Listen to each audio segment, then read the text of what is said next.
اس طرح سے آپ 5 سے 10 دفعہ جو ہے ڈیلی کی روٹین بنائیں. ڈے بائی ڈے آپ اپنے اس ورک آؤٹ کو بڑھاتے جائیں تو انشاءاللہ تعالیٰ آپ کو بہت زیادہ جو ہے نا اس میں فیل ہوگا کہ آپ کو ریلیف فیل ہو رہا ہے. اچھا نا، یہ بتائیں کہ ایکسرسائز کرتے وقت کون سے ہمیں پریکاشنری میئرز لینے چاہیے جس سے ہمیں نقصان نہ ہو؟ اچھا، اس میں آپ نے اپنی ڈائٹ کو بھی دیکھنا ہے. آپ نے اپنی ڈائٹ میں کیلشیم کو ایڈ کرنا ہے، آپ نے مطلب وٹامن کو بھی ایڈ کرنا ہے. B12 بہت اہم ہو جاتا ہے آپ کی ہڈیوں کے لیے، کیلشیم بہت زیادہ اہم ہے. اور صبح کی 10 سے 15 منٹ کی جو ہے آپ نے جو ہے دھوپ کو جو ہے وہ لینا ہے، جس کو ہم سن بات بھی کہتے ہیں. ٹھیک ہے، وٹامن ڈی کے لیے وہ آپ کی ہڈیوں کے لیے بہت زیادہ مضبوط ہوتے کرنے کے لیے بہت اچھا رہتا ہے. تو آپ اپنی ڈائٹ میں جو ہے اخروٹ کو ایڈ کریں. ٹھیک ہے، اخروٹ بہت اچھا ہوتا ہے. اس کے علاوہ آپ ایڈ کر سکتے ہیں سفید تل کو بھی ایڈ کر سکتے ہیں. زیادہ سے زیادہ جو ہے گرین ویجیٹیبلز کو بھی ایڈ کریں. ٹھیک ہے، اپنی سیلڈ میں آپ پالک کے لیف پتے چھوٹے چھوٹے جو ہوتے ہیں، بالکل پتلی پتلی سی چھوٹی چھوٹی سی پالک، آپ اس کو سیلڈ میں بنائیں. آپ نے اس کو کوک نہیں کرنا. چھوٹے چھوٹے لیف، بیبی لیف ان کو بولا جاتا ہے. آپ اس کا سیلڈ بنا کے وہ کھا سکتے ہیں. ٹھیک ہے. اور اگر جن کو بہت زیادہ سویلنگ فیل ہوتی ہے، اگر آپ کو فیل ہو رہا ہے کہ آپ کی ٹانگوں پہ سویلنگ ہے، آپ کے ٹخنوں میں سویلنگ ہے، تو سمپلی آپ اس کو ہاٹ اینڈ کولڈ تھیراپی کر سکتے ہیں. وہ کیسے کر سکتے ہیں؟ آپ سمپل ٹب میں پانی لے لیں گرم، اتنا گرم کہ جتنا آپ برداشت کر سکیں. ٹھیک ہے. ایک میں آپ نے ٹھنڈا پانی رکھ لینا. 2 سے 3 منٹ آپ نے پہلے گرم پانی میں ڈپ کریں، پھر اس کو آپ ٹھنڈے پانی میں ڈپ کریں. اسی طرح سے 1 منٹ اس میں اور 1 منٹ گرم پانی میں. یہ کرنے کے بعد آپ نے اپنی جو ہے شن کو اپر سائڈ پہ جو ہے اس طرح سے اپر سائڈ پہ آپ اس کو مساج کریں گے. ٹھیک ہے، تاکہ آپ کی جو بلڈ سرکولیشن ہے وہ فاسٹ ہو اور وہ دل کی طرف جائے. ٹھیک ہے. اس کے بعد آپ نے اس کو ریپ کر کے اور آپ نے سو جانا ہے بس. بالکل ایسے ہی ہے. اچھا انا، ہمارے ویورز کو کچھ ایکسرسائزز آپ کر کے بھی دکھا دیں. اچھا، ہم نے چیئر کا، جیسے میں نے بولا، آپ چیئر کا استعمال کر سکتے ہیں. اس طرح کی چیئر دیکھیں، یہ ہارڈ ہے تھوڑی سی. ٹھیک ہے، سافٹ نہیں ہے. آپ اس طرح کے چیئر کا استعمال کر سکتے ہیں. آپ سمپلی آپ اس پہ بیٹھیں گے وداؤٹ اینی ویٹ. اگر آپ کہتے ہیں ہم ویٹ نہیں استعمال کر سکتے، آپ وداؤٹ اینی ویٹ آپ بیٹھیں گے. وہ جو میں نے پہلے بتایا کہ اپنی ٹو کو آپ نے اپنی شن کی طرف اپنی کھینچنا ہے اور اس کو اوپر لے کے آنا ہے.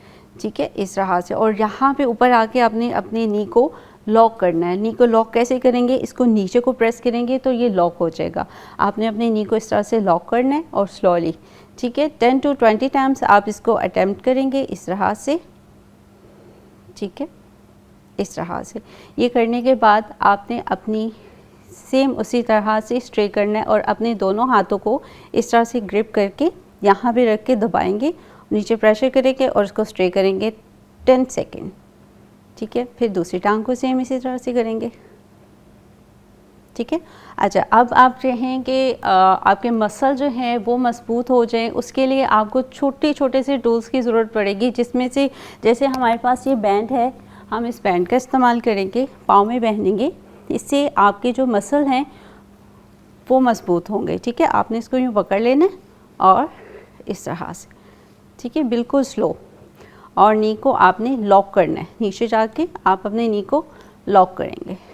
ٹھیک ہے، 10 to 20 ٹائمس. اگر آپ کو بہت زیادہ پین ہے کہ آپ سے بالکل بھی برداشت نہیں ہو رہا، تو پھر تو آپ کو ڈاکٹر پہ جانا چاہیے لازمی سے، کیونکہ آپ کو اس میں دیکھنا ہے کہ کہیں آپ کا مسل ٹویسٹ تو نہیں ہے، کہیں آپ کا مسل ڈیمیج تو نہیں ہے، وہ آپ کو چیک کرنا پڑے گا. ٹھیک ہے. اگر آپ کو نارمل پین ہے تو پھر آپ یہ آسانی سے ورک آؤٹ کر سکتے ہیں. اوکے. اب اس کے علاوہ اگر آپ کہتے ہیں کہ ہمیں بیڈ پہ بیٹھ کے لیٹ کے ایکسرسائز بتا دیں، وہ بھی سمپل ہے. آپ نے اس طرح سے کشن لے لینا ہے. ٹھیک ہے. کشن لے کے آپ اپنے گھٹنوں میں رکھیں گے. اوکے. آپ اس طرح سے اپنا کشن لیں گے، کوئی بھی اس طرح سے سافٹ کشن لیں گے، آپ اس کو گھٹنوں میں رکھیں گے. ٹھیک ہے. آپ یا تو ٹیک لگا کے بیٹھ جائیں یا آپ سمپلی لیٹ جائیں اور اس کو اسکویز کریں گے. Loose and squeeze, loose and squeeze. Squeeze کریں گے فیو سیکنڈس، 10 سیکنڈ 20 سیکنڈ آپ اس کو کر کے رکھیں گے. ٹھیک ہے. اس طرح سے کریں گے 20 ٹائمس 10 ٹائمس، جتنا آپ سے ایزیلی ہو جائے. ٹھیک ہے. اس کے بعد جیسے میں نے آپ کو پہلے بتایا، اس طرح کا آپ روپ لے سکتے ہیں. اگر آپ کے پاس اس طرح کا روپ نہیں ہے تو آپ ٹاول یوز کر سکتے ہیں, کچھ بھی یوز کر سکتے ہیں. پاؤں پہ لگا لیں اور بینڈ, اسٹریٹ اور بینڈ 10 to 20 ٹائمس. ٹھیک ہے, اور اب آپ نے اپنے نی کو بینڈ رکھنا ہے, اور اپنی نی کو بینڈ رکھنے کے بعد آپ نے اپنے ہاتھ سے جو ہے ٹاول کو یا کسی بھی روپ کو آپ اس طرح سے پکڑ کے کھینچیں گے اور چھوڑ دیں گے. اگر آپ کے پاس ان میں سے کچھ بھی نہیں ہے, آپ کہہ رہے ہو میرے پاس کچھ بھی نہیں ہے, تو آپ سمپلی اپنے نی کو پکڑیں گے اور اپنی طرف کھینچیں گے اور نوز ٹچ کرنے کی کوشش کریں گے, پھر سیدھا. Same attempt 20 Times. ٹھیک ہے, اس طرح سے آپ کر سکتے ہیں. اچھا, اب جن لوگوں کو کمر میں درد رہتا ہے, جو کہتے ہیں کہ ہماری کمر میں درد ہوتا ہے, ہم نہیں کر سکتے, سمپلی آپ نے جب سونا ہے تو اپنے کمر کے نیچے آپ نے اس طرح سے کوشن رکھ کے سونا ہے. اور پہلے بھی میں نے بتایا کہ سافٹ میٹرس یوز نہیں کرنا آپ نے. اس طرح سے جب آپ کمر کے نیچے سے اس طرح سے رکھیں گے, آپ کی بیک پہ سپورٹ آ جائے گا. ٹھیک ہے, آپ کو بہت آسانی رہے گی. اور اس کے بعد آپ اسٹریٹ لیگ نہ ڈاؤن, یہ آپ کی بیک کمر پہ بہت زیادہ جو اسٹریچ ہوتا ہے اس کو ذرا سافٹ کر دیتا ہے. اس طرح سے 10 to 20 ٹائمس آپ بالکل سلولی کریں گے. ٹھیک ہے, اوکے. ناؤ اچھا, اب کچھ لوگ جو تھوڑا بہت ویٹ یوز کر سکتے ہیں, تو وہ سمپلی جو ہے اس طرح سے ویٹ لے لیں, 2 kg لے لیں, 3 kg لے لیں, جتنا بھی وہ یوز کر سکتے ہیں بآسانی طریقے سے. وہ لے کے اس طرح سے بیٹھ جائیں گے, اپنی تھائی کے اوپر رکھیں گے, اور آپ اچھا نا, یہ بتائیں کہ بیٹھ کر کی جانے والی کوئی ایسی ورزشیں ہیں جو بزرگ افراد کے لیے بہت زیادہ مؤثر ہیں؟ اچھا, کچھ لوگ اگر بہت زیادہ ویٹ استعمال نہیں کر سکتے, وہ 2 kg 3 kg کا ویٹ استعمال کر لیں. سمپلی آپ اپنے نی کے اوپر رکھیں گے ویٹ کو, اور up and down, up and down. Same reps کریں گے, 20 ریپس اور 3 سیٹ. اس میں آپ نے بالکل سلو کرنا ہے, بہت زیادہ جو ہے آپ نے فاسٹ نہیں کرنا ہے. ٹھیک ہے, اگر آپ یہ بھی ویٹ یوز نہیں کر سکتے ہیں تو سمپل آپ کوئی بھی واٹر لے لیں, اس میں پانی ڈال لیں, آپ سمپل وہ رکھیں گے ویٹ اس کے اوپر, اور اپ اینڈ ڈاؤن. دونوں نیز کے ساتھ آپ اسی طرح سے ورک کریں گے. ٹھیک ہے, دونوں نیز پہ اس طرح ٹرن بائی ٹرن, اس طرح سے بہت سلو. ٹھیک ہے, اچھا اب ہم کریں گے ٹو ریز. ٹو ریز کیسے ہوتا ہے, آپ نے چیئر لے لینی ہے, اسی طرح سے چیئر کو آپ یہاں سے پکڑیں گے, ٹو ریز کریں گے, ہیل اپ کریں گے اینڈ ڈاؤن کریں گے, ہیل اپ اینڈ ڈاؤن. ٹھیک ہے, یہ ٹو ریز ہے. یہ اس سے آپ کے کاف کے مسلس, آپ کے نی کے مسلس جو ہیں بہت زیادہ ان کو ہیلپ ملتا ہے, کہ وہ جو پین ہو رہی ہوتی ہے آپ کو اس سے ریلیف ملتا ہے. اپ اینڈ ڈاؤن سیم 20 ٹائمس کرنے کے بعد آپ 1 by 1 کریں گے, لائک دس, اس طرح سے. ٹھیک ہے, اچھا اب کچھ لوگوں کے شولڈرس میں بھی پین ہوتا ہے, یہ یہاں پہ نیک ایریا میں یا بیک ایریا میں بہت زیادہ پین ہوتا ہے. زیادہ تر جو لوگ کمپیوٹر پہ کام کرتے ہیں یا بہت زیادہ اسکرین یوز کرتے ہیں, ان کو یا بیٹھنے کی وجہ سے یہاں پہ بہت زیادہ پین آ جاتا ہے. تو سمپلی اگر وہ فلور پہ پش اپ نہیں کر سکتے تو سمپلی وہ وال پہ ہاتھ رکھ کے جو ہے اپنی باڈی کو فرنٹ سائڈ پہ پریس کریں گے. ٹھیک ہے, اگر ہم چیئر کا یوز کرتے ہیں تو ہم چیئر پہ بھی اس طرح سے چیئر کی سپورٹ لے لیں. اگر آپ کو فیل ہو کہ چیئر کی آگے اسکپ نہ ہو جائے تو آپ نے اس کو سپورٹ لے لینی کہیں پہ بھی. ٹھیک ہے, اس طرح سے آپ اپنے شولڈر کو اسکویز کریں گے, اس طرح سے اسکویز, ناؤ اسٹریٹ. ٹھیک ہے, اور اسی طرح سے بوٹل لے لیں. ٹھیک ہے, آپ اس کو اس طرح سے کریں گے, پیچھے ایلبو کو پیچھے کی طرف لے کے جائیں گے. ٹھیک ہے, اس سے آپ کے شولڈر کے جو مسلز ہیں, آپ کا نیک کے جو مسلز ہیں, ان کو ہیلپ ملے گی کہ وہ اسٹرانگ ہوں گے. ٹھیک ہے, اسی طرح سے باٹلس کو پکڑ لیں, آرم اسٹریٹ, ناؤ بیک, آرم اسٹریٹ, بیک. ٹھیک ہے, میک شور کریں گے کہ آپ کی جو آرمس ہیں وہ آپ کے ایئر سے پیچھے جائیں گے, مطلب کان سے پیچھے جانا چاہیے, ٹھیک ہے. آپ کے جو بائسپ ہیں آپ کے کان سے پیچھے جانا چاہیے. اگر نہیں بھی جا رہے اسٹارٹنگ میں تو کوئی مسئلہ نہیں ہے, سلولی آہستہ آہستہ سے چلے جائیں گے, ٹھیک ہے. آپ یہ کریں گے. اوکے, اگر آپ آفس میں بیٹھے ہوئے ہیں تو آپ اس طرح سے بینڈ جو ہے آپ اپنے بیگ میں بھی رکھ سکتے ہیں, آپ اپنی پاکٹ میں بھی رکھ سکتے ہیں. تو یہ آپ کو ہیلپ کر سکتے ہیں کہ آپ کو یہ جو اسٹفنس ہے یہ دور ہوگی. بریک ٹائم میں آپ سمپلی بس یہ کر لیں, ٹھیک ہے. اپنی روٹین میں ورک آؤٹ کو شامل کریں. 20 منٹس کے لیے, 25 منٹس کے لیے, 30 منٹس کے لیے لازمی شامل کریں, ٹھیک ہے. اس طرح کے ورک آؤٹ آپ ڈیلی اپنی روٹین میں ایڈ رکھیں, جس سے جو ہے آپ کو بہت اچھا ریلیف ملے گا. اور ہاٹ اینڈ کول جو میں نے ابھی تھیراپی بتائی ہے اس کو آپ رکھیں تو انشاءاللہ تعالیٰ آپ کو بہت اچھا رزلٹ ملے گا. تھینک یو سو مچ. ہڈیوں کی مضبوطی کے لیے ایکسرسائزز پر بات کر رہے تھے اور میرے ساتھ فٹنس ایکسپرٹ انا طاہر موجود تھی. Thank you so much for your time. اب یہاں وقت ہوا ایک بریک کا. بریک کے بعد دوبارہ ملتے ہیں.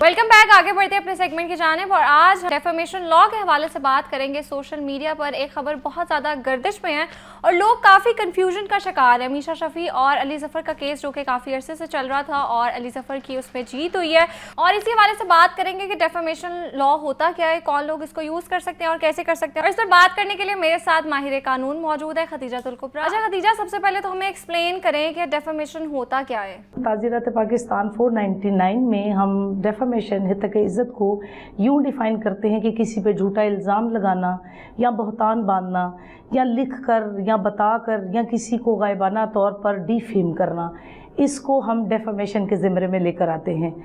اس کیس میں score of the case is کہ آپ نے اس شخص کو, آپ کا منظریہ اس میں غلط ہو, آپ اس کو مالی اعتبار سے اور جسمانی اعتبار سے نقصان پہنچانا چاہتے ہوں, اور یا پھر اس کو میسنجر پہ, فیس بک پہ یا کسی بھی جگہ پر کوئی ایسی پوسٹ آپ لگائیں جو کہ اس کی عزت کے اکارڈنگ اچھی نہ ہو. اور اس کی ریمیڈیز ہمارے پاس دو طرح سے اویلیبل ہیں, سول اور کرمنل. سول میں آپ جو ہے اسے ایک نوٹس بھیجتے ہیں کہ جس طریقے سے تم نے جھوٹے الزامات لگائے ہیں وہ اسے واپس لے لے, یا کوئی اشتہارات جو اس نے لگائے ہوں, جس جگہ لگائے ہوں, وہ انہیں اسی طریقے سے ریموو کر دے اور اپالوجی کر لے. لیکن اس میں آپ کو مالی فائدہ نہیں ہوتا. سپیڈی جو آپ معاملات آپ جلدی سے طے کر سکتے ہیں, اور اس میں جھوٹ بولنے اور بہتان باندھنے والے پر بہت زیادہ تھریٹ بھی ہوتا ہے, وہ کرمنل سائیڈ ہے. کرمنل سائیڈ میں ہم FIA کو بھی جو ہے وہ ساتھ ملحق کرتے ہیں. Pakistan crime electronic act 2021 section میں FIA جو ہے وہ غلط پوسٹ لگانے اور فیس بک اور میسنجر اور ٹویٹر پر غلط الزامات عائد کرنے یا ایسا بہتان باندھنے جو کہ اس کے اندر وہ کوالٹی موجود نہ ہو, ایسی انفارمیشن مہیا کرنا جو کہ اسے دوسرے لوگوں میں ڈی گریڈ کرتی ہو, تو اس میں FIA اس کو ڈیل کرتا ہے جو کہ سائبر کرائم کے زمرے میں آتا ہے. سیکشن 21 اینڈ 20 اسے ڈیل کرتا ہے. اچھا خدیجہ, یہ بتائیں کہ ڈیفیمیشن کے حوالے سے پاکستان میں کس قسم کے ریمیڈیز موجود ہیں؟ ریمیڈیز میں آپ اس کو یوں کیٹیگرائز کر لیں کہ نمبر 1 پہ اسے لکھا جانا ہو, نمبر 2 پہ اسے پبلک میں بتایا گیا ہو جو کہ اس کے خلاف ہو, نمبر 3 پہ آتا ہے کہ آپ اسے 2 یا 4 لوگوں کے درمیان میں ایسی بات کہیں جو اس کے اندر موجود نہ ہو, اور آپ کا منظریہ یہ ہو کہ اسے پبلکلی نقصان ہو, اس کی فیم کو نقصان ہو, اس کے مال و دولت کو نقصان ہو. مثال کے طور پہ کوئی ٹیچر ہے جو کہ پڑھاتے ہیں اور ان کے اسٹوڈنٹس زیادہ ہیں,